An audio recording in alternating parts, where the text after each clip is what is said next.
ప్రజలకు మౌలిక సదుపాయాలు కల్పించడమే తమ లక్ష్యమని పునరుద్ఘాటించారు మంత్రి తలసాని శ్రీనివాస్ యాదవ్. పేదల సంక్షేమం కోసం తాము కట్టుబడి ఉన్నట్లు చెప్పుకొచ్చారు. హైదరాబాద్ బంజారాహిల్స్ లోని శ్రీరామ్ నగర్ లో నూతనంగా నిర్మించే మల్టీప్లెక్స్ కాంప్లెక్స్ కు ఆయన భూమి పూజ నిర్వహించారు. కార్యక్రమంలో ఎమ్మెల్యే దానం నాగేందర్ తో పాటు మేయర్ గద్వాల విజయలక్ష్మి కూడా పాల్గొన్నారు. పేదల అభ్యున్నతి, ప్రజా అవసరాలను దృష్టిలో పెట్టుకుని తెలంగాణ సర్కార్ పాలన సాగిస్తుందని మంత్రి తలసాని తెలిపారు. బస్తీ దవాఖానా, అంగన్వాడీ పాఠశాలలను పటిష్టంగా నిర్మించి సకాలంలో పూర్తి చేస్తామని వెల్లడించారు మంత్రి.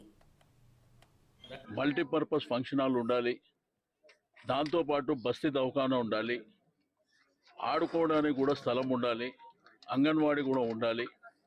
మరి ఈ స్థలాన్ని గద్వాల విజయలక్ష్మి గారు చాలాసార్లు కొట్లాడి మరి కలెక్టర్ గారు దృష్టికి తీసుకెళ్ళినప్పుడు మరి రీసెంట్గానే ఇది ఫైనలైజ్ చేసుకోవడం జరిగింది. అయితే దీన్ని దానం నాగేందర్ గారు ఈ ప్రాంతాన్ని దృష్టిలో ఉంచుకొని దీన్ని చాలా ప్రాంతాలలో పేదవాళ్ళకు ఉపయోగపడుతుంది కాబట్టి మరి బ్రహ్మాండంగా చేయాలని నేను శ్రీరామ్ నగర్ బస్తీ వాస్తవులకు అందరికీ చెప్పేది ఒకటే, దీన్ని 2,05,00,000 రూపాయలు శాంక్షన్ అయినది. ఇప్పుడు వేసిన ఫౌండేషన్ దీన్ని 4 కోట్లు 5 కోట్లు అయినా పర్వాలేదు, కానీ ఇంకా బ్రహ్మాండంగా ప్రజల కన్వీనియంట్ కోసం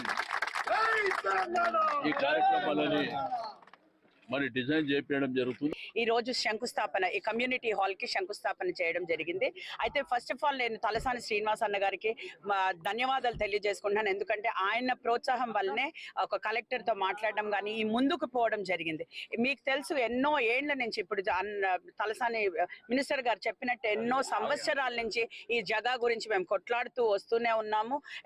20 సంవత్సరాల నుంచి వీళ్ళకి ఒక కమ్యూనిటీగా ఇంత పెద్ద బస్తీ లోపల ఈ రోజు మాకు ఒక కమ్యూనిటీ హాల్ కానివ్వండి, ఒక బస్తీ దవాఖానా కానివ్వండి, అంటే బేసిక్ ఫెసిలిటీస్ కూడా ఏవి లేకుండా ఇంత పెద్ద బస్తీ లోపల ఈ రోజు వాళ్ళు ఇబ్బంది పడుతున్నారు.